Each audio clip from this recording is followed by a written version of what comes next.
فاتحہ۔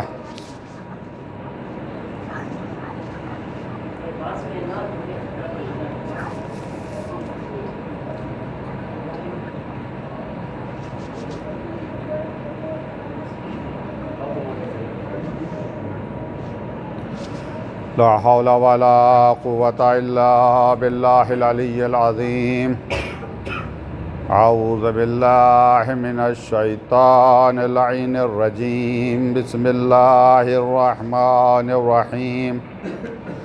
الحمد لله رب العالمين، والصلاة والسلام والتحية والإكرام على أشرف الخلق سید المرسلین بالقاسم المصطفى محمد، اللهم صل على محمد وآل محمد وآل الطیبین الطاہرین، ولعنۃ اللہ علی اعدائهم اجمعین من یومنا هذا الى قیام یوم الدین وبعد یوم الدین، اما بعد فقد قال اللہ تعالی وتبارک فی کتابہ الحکیم وهو اصدق الصادقین وقولہ الحق۔ بسم اللہ الرحمن الرحیم۔ اتأمرون الناس بالبر وتنسون انفسهم وانتم تتلون الکتاب افلا تعقلون۔ صلوات پر محمد وآل محمد۔ اس مجلس کی قبولیت اور امام زمانہ کی خوشنودی کے لیے باواز بلند نعرے صلوات پڑھیں۔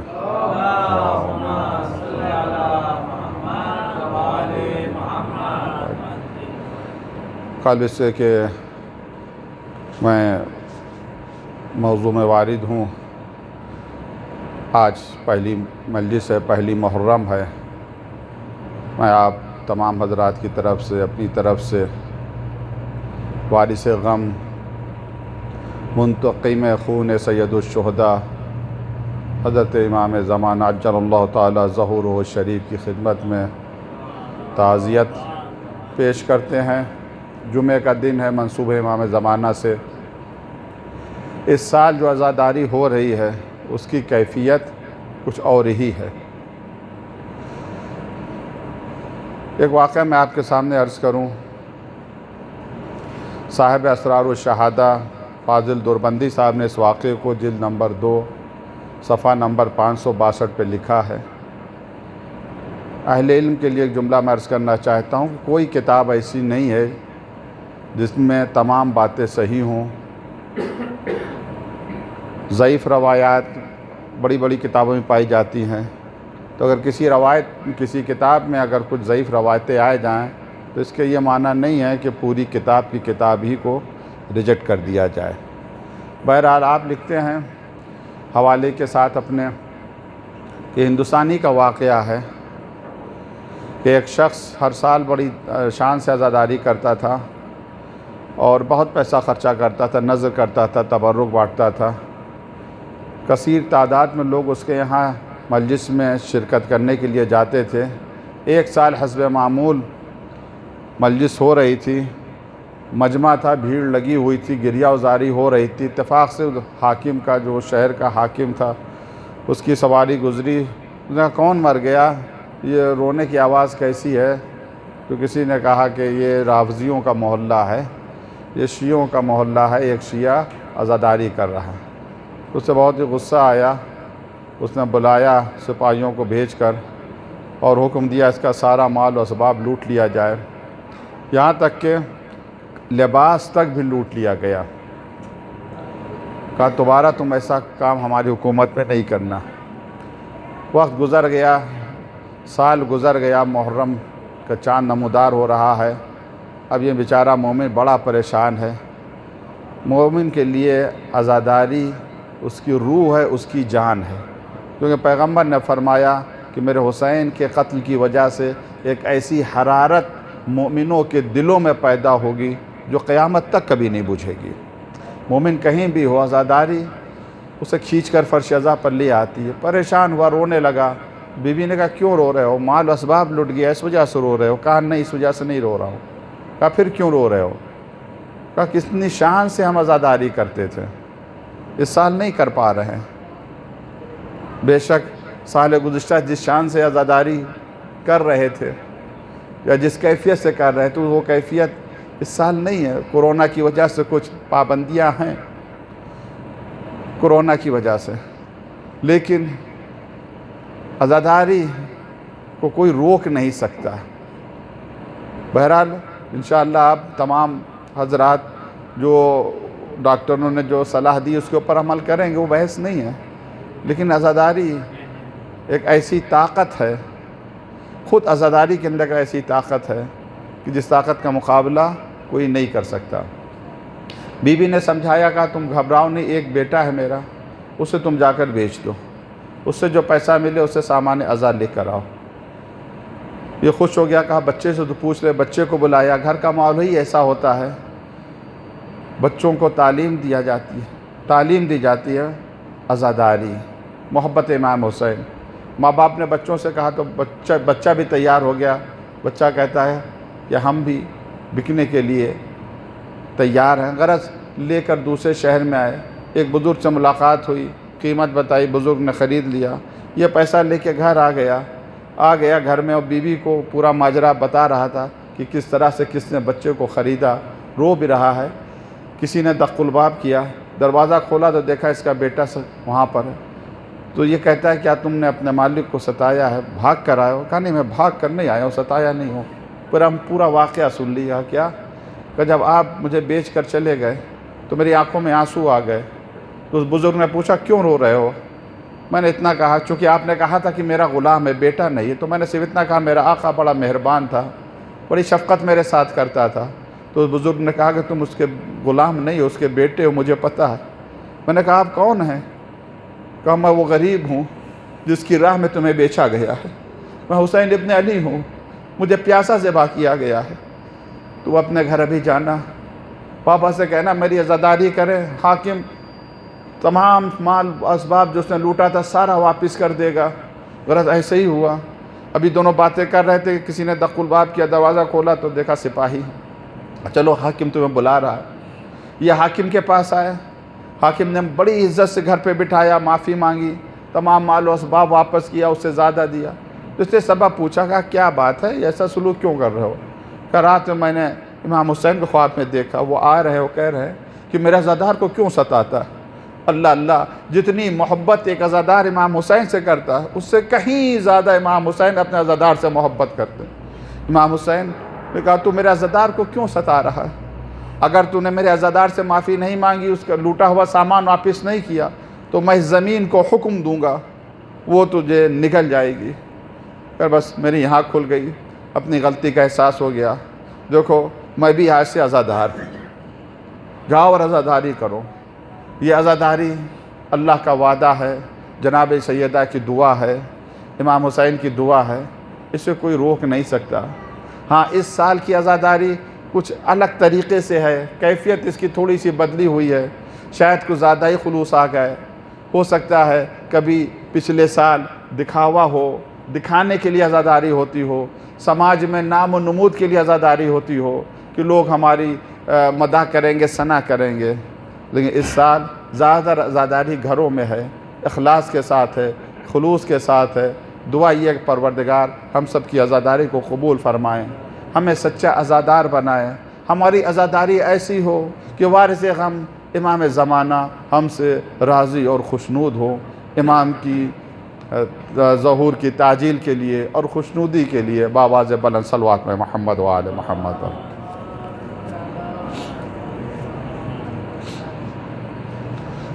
سورہ بقرہ اس کی آیت نمبر 44 جس کی تلاوت کا شرف حاصل کیا ہے. پہلے میں اس آیت کا ترجمہ کروں، پھر میں اپنا موضوع عرض کروں جو انشاءاللہ اس تشریح میں آپ کے سامنے جس پر گفتگو کی جائے گی.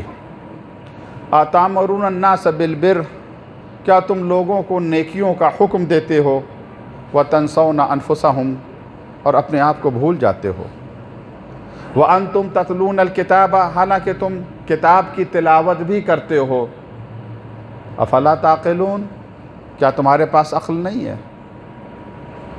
یعنی جو دوسروں کو نیکی کا حکم دے، خود اس کے اوپر عمل نہ کرے، قرآن اسے کیا کہہ رہا ہے کہ تمہارے پاس عقل نہیں ہے.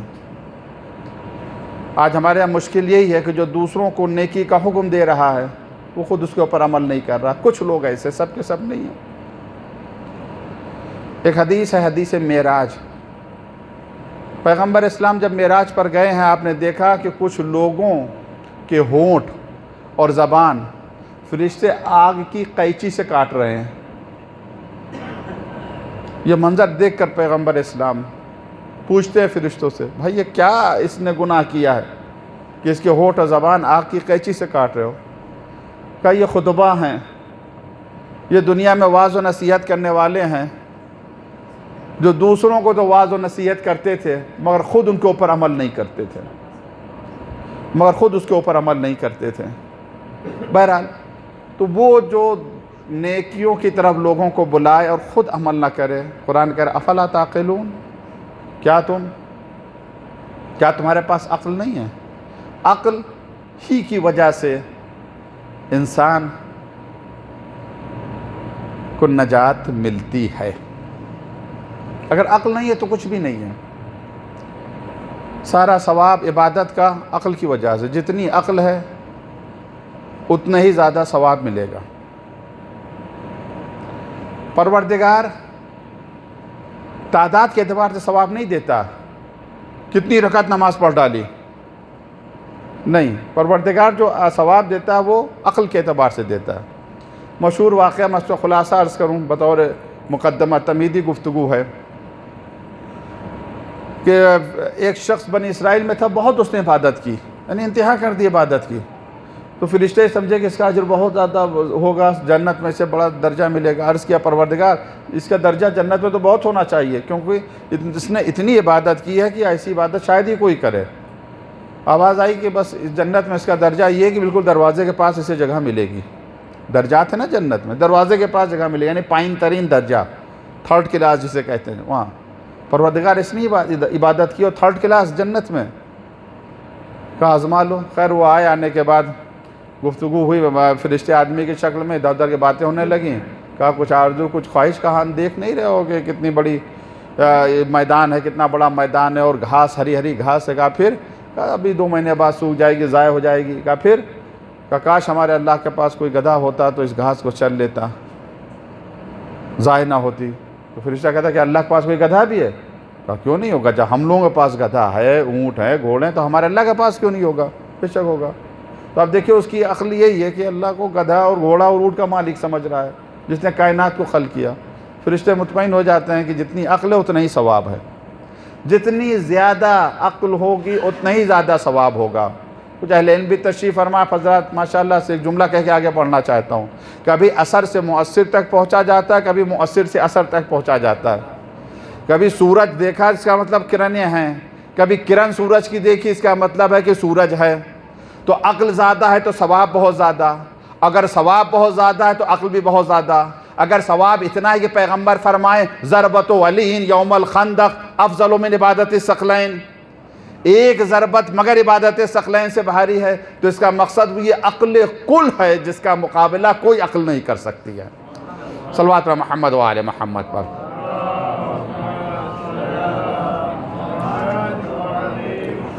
اب اس حوالے سے ہماری مجلس کا جو موضوع ہے وہ ہے عقل اور اس کا لشکر، جہل اور اس کا لشکر. دیکھیے عقل تنہا کافی نہیں ہے، عقل کا ایک لشکر ہے، آرمی ہے، فوج ہے عقل کی. جہل اس کا بھی ایک اس کے لیے بھی فوج ہے، اس کے لیے بھی لشکر ہے. حدیث میں آیا ہے، میں پوری حدیث انشاءاللہ پڑھوں گا. اس حدیث کو کہتے ہیں جنود عقل والجہل، یعنی عقل کا بھی لشکر ہے اور جہل کا بھی لشکر ہے. 75 سپاہی پروردگار نے عقل کو دیے ہیں، 75 سپاہی، اور یہی 75 سپاہی جہل کو دیے ہیں جو اس کے ضد میں اپوزٹ ہیں. ظاہر سی بات اگر ہم روزانہ بھی ایک سپاہی کا ذکر کریں تب بھی 12 سے زیادہ نہیں ہو پائیں گے، 10-11 سے زیادہ نہیں ہو پائیں گے. کوشش کریں گے زیادہ سے زیادہ ذکر کریں، تمام تو ہم نہیں کر سکتے. مقصد کیا ہے؟ مقصد یہ ہے کہ وہ سپاہی جو جہل کا ہے اسے ہم مغلوب کریں، جو سب کے اندر پائے جا رہے ہیں. یعنی جو جہل کے سپاہی سب کے یہاں پائے جا رہے ہیں، اس سپاہی کو مغلوب کرے اور عقل کے سپاہی کو قوی کرے، تاکہ ہماری عقل مضبوط ہو، طاقتور ہو، اور جتنی قوی عقل ہوگی، جتنی مضبوط عقل ہوگی، اتنا ہی زیادہ ہمیں ثواب ملے گا، اتنا ہی زیادہ ہمارا درجہ بلند رہے گا، یا اتنا ہی زیادہ ہم ہدایت کے راستے پر رہیں گے۔ یہ جو حدیث ہے عقل و جہل والی، اس حدیث کو اصول کافی میں ثقۃ الاسلام کلینی نے نقل کیا ہے، شیخ صدوق نے خصال میں، اور علل شرائع میں، 2-3 جگہ جو معتبر کتابیں ہیں اور منابع اولیہ میں شمار ہوتی ہیں، اصل حدیثوں کی جو پرانی کتاب ہیں ان میں یہ حدیث ہے۔ یہ حدیث امام جعفر صادق علیہ السلام سے ہے۔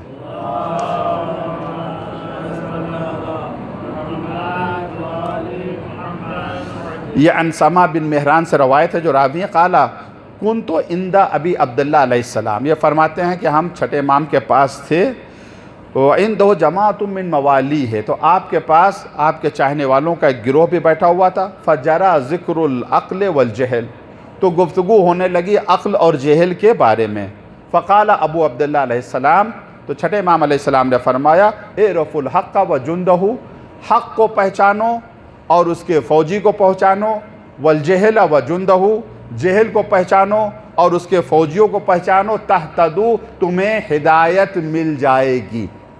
اب آپ یہاں دیکھیں چھٹے امام نے کیا فرمایا، عقل کو پہچانو اور اس کے فوجیوں کو، جہل کو پہچانو اور اس کے فوجیوں کو، تہتدو، تمہیں ہدایت مل جائے گی۔